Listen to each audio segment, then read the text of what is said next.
তিনটি আলু দিয়ে এভাবে মিষ্টি সুইট পটেটো নাস্তা তৈরি করে ফেলুন আপনার বাচ্চা ও ফ্যামিলির জন্য। অল্প খরচেই এই সুইট বেস্ট।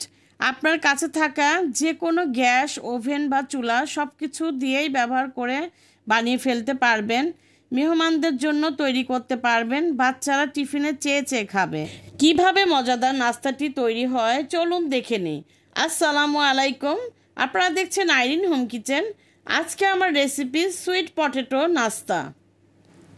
তার জন্য প্রথমে নিয়ে নিলাম একটা প্রেসার কুকার, আর এখানে নিয়ে নিয়েছি 3টা আলু। আমি সুন্দর করে ধুয়ে পরিষ্কার করে নিয়েছি, আর এখানে পরিমাণ মতো পানি দিয়ে এটা সুন্দর করে সিদ্ধ করে নেব। একদম ওভার কুক না, মানে যেভাবে সিদ্ধ করা লাগে ঠিক সেভাবে করে সিদ্ধ করে নেব। এখানে আমি কোনো কিছু অ্যাড করলাম না, শুধু সাদা পানি দিয়ে সিদ্ধ করে নিচ্ছি। আর আমি এটা সরাসরি সিদ্ধ করার পর আপনাদের দেখিয়ে দিচ্ছি। এখন আমি একটা বল নিয়ে নিলাম, আর আলুগুলা সুন্দর করে ছিলে নিয়েছি। দেখেই বুঝতে পাচ্ছেন এটা কিন্তু একটা মিডিয়াম সাইজের আলু। আপনার ঘরে যে কোনো 2-3টা আলু থাকলে কিন্তু এই রেসিপিটা সুন্দরভাবে করে নিতে পারবেন। অল্প খরচে খুব সুন্দর একটা নাস্তা। আর এই আলুগুলা দেখুন এভাবে করে আমি সুন্দর করে গ্রেট করে নিচ্ছি। আপনারা যদি গ্রেটার থাকে গ্রেটার দিয়ে করে নিতে পারেন, এবং বাটি বা কাপ দিয়েও করে নিতে পারেন। লক্ষ্য রাখতে হবে এখানে যেন কোনো রকম গুটলি না থাকে।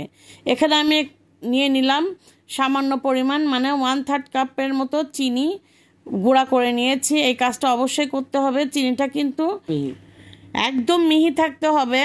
এটা আপনারা পাটাতেও গুঁড়া করে নিতে পারেন। আমি ব্লেন্ডারে এটা সুন্দর করে গুঁড়া করে নিয়েছি। 2-3 বার গুঁড়া চালু করলেই কিন্তু এটা সুন্দরভাবে গুঁড়া হয়ে যায়। আর প্রথম অবস্থায় দেখুন চিনির পানি ছোটে, এটা ভয়ের কোনো কারণ নাই। এখানে আমি 1/2 কাপ কর্নফ্লাওয়ার অ্যাড করে দিয়েছি।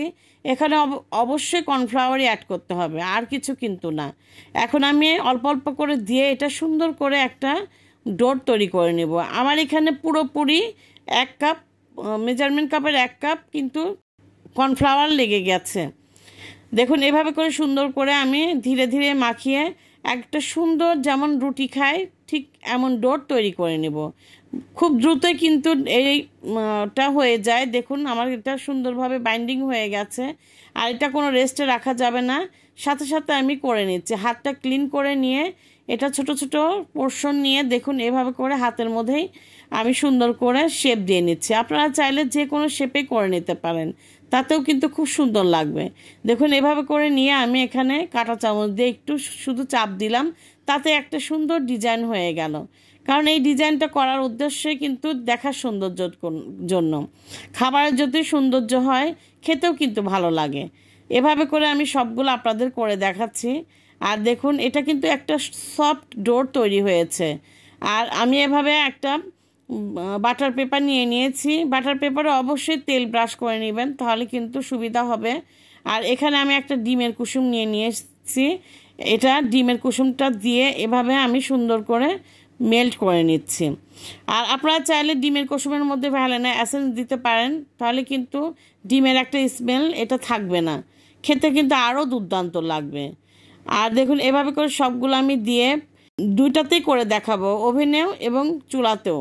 এদিকে আমি কেননা আমি দুটাতেই করে দেখাচ্ছি কেন, সবার সুবিধার জন্য, কারণ সবার ঘরে তো ওভেন থাকে না।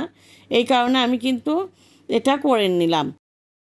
আমার লক্ষ্য কিন্তু সবাই যেন এটা তৈরি করে খেতে পারে, সেজন্য আমি ওভেন এবং চুলা দুটাতেই করে দেখাচ্ছি। আর এটা খেতে কিন্তু কোনো তফাৎ নেই, কারণ শুধু দেখার সৌন্দর্য।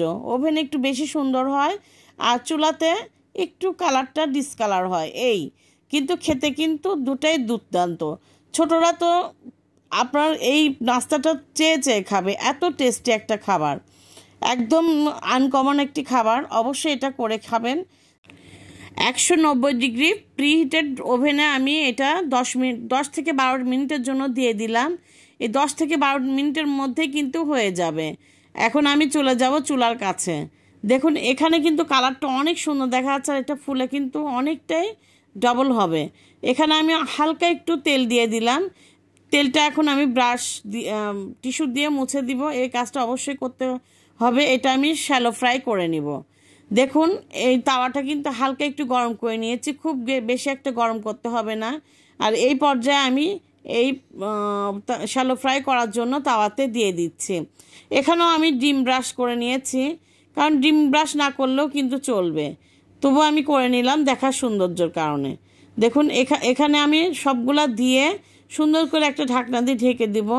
এখানে আমি 5 থেকে 7 মিনিট পর একদম লো আছে কিন্তু এটা করে নিতে হবে, হাই হিট বা মিডিয়াম হিটেও না। আর আমার এখানে দেখুন ওভেনেরগুলো কতটা ফুলে কালারটা সুন্দর হয়ে আসতেছে। আমি আরও কিছুক্ষণ কালারটা করে তারপর আপনাদের দেখাচ্ছি, আর দেখেই বুঝতে পাচ্ছেন কতটা ফুলছে, দেখার সৌন্দর্য। আর এখন চুলাটা দেখুন আমি এক পাশ উল্টিয়ে দিয়েছি, কালারটা দেখেই বুঝতে পাচ্ছেন। এটা কিন্তু খুব সুন্দরভাবে, এটাও দেখতে একটু কেমন কিন্তু খেতেও দুর্দান্ত। এ পর্যন্ত যদি আপনাদের কোনো কিছু ভালো লেগে থাকে তো অবশ্যই একটি লাইক সাবস্ক্রাইব করে আমার পাশেই থাকবেন। আর দেখুন কথার ফাঁকে কিন্তু আমি আর এক পাশ টার্ন করে দিলাম, আর কালারটা দেখেই বুঝতে পাচ্ছেন দুই পাশে কিন্তু খুব সুন্দর একটা কালার চলে এসেছে। এভাবে করে একটু সময় ধরে ভেজে নিতে হবে। আর দেখুন আমার ভাজা শেষ, আমি এখন অন্য বাসনে ট্রান্সফার করে নেব। আর আমি দুটাই আপনাদের সামনাসামনি পরিবেশন করে দেখাবো, তাহলে বুঝতে পারবেন যে হ্যাঁ ওভেনের কালার এবং চুলার কালার দুইটাই কিন্তু খেতে একই স্বাদ, কিন্তু কালার শুধু একটু ডিসকালার। ওয়াও, দেখেই বুঝতে পারছেন কতটা সুন্দর এবং লোভনীয়। যে কোনো মানুষকে সামনে দিলে আপনাকে প্রশ্ন করবে এটা কিভাবে বানিয়েছেন। দেখতে যেমন সুন্দর, খেতে তার চেয়েও কিন্তু দুর্দান্ত। তো এভাবে একবার হলো আপনারা বাসায় ট্রাই করবেন, আর কেমন হয়েছে অবশ্যই কমেন্ট করে জানাবেন। ভালো লাগলে অবশ্যই একটি সাবস্ক্রাইব লাইক করে আমার পাশেই থাকবেন। আজকে এই পর্যন্তই, আল্লাহ হাফেজ।